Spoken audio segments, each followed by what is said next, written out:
great offense, outstanding defense, and you pulled out another win.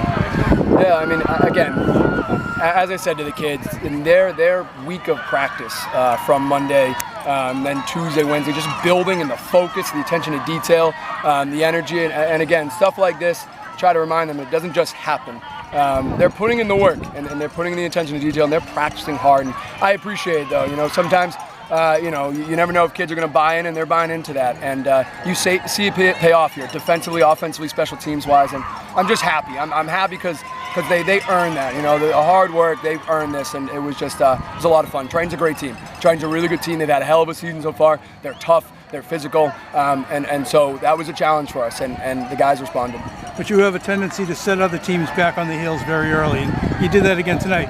The talk was that Triton was a good team, or is a good team. They're a good team, yeah. But you set the tone early with some heavy-duty offense. Yeah, I mean, again, we really try to focus on number one, fundamentals, and number two, execution, right? And just offense side of the ball, just that consistent execution, knowing your job, great fundamentals, and then, defensively as well. And, this was the first game in a while where the defense had to set the tone for us, and they responded, and the offense comes out as a hell of a drive to start and really set the tempo that way. So, again, credit to the kids, just that execution, the fundamentals. I can be hard on them, and they respond, and I really appreciate that. Early in the season, actually, before the season, talk was how we're going to replace Ryan McCullough. Yeah. And you got a guy named Galino, number 2, is absolutely amazing. Yeah. He's doing running, catching, everything. Yeah, I mean, Greg and me last year had a hell of a year, and we rely on him on a lot of stuff. And I said Galino. I'm sorry. Oh, you're good. You're good. Rubino, and he does a lot of good stuff for us in the backfield, that receiver. And again, we're very fortunate to have him, and he's not the only one. He's not the only one, and so that makes us tough to stop at times.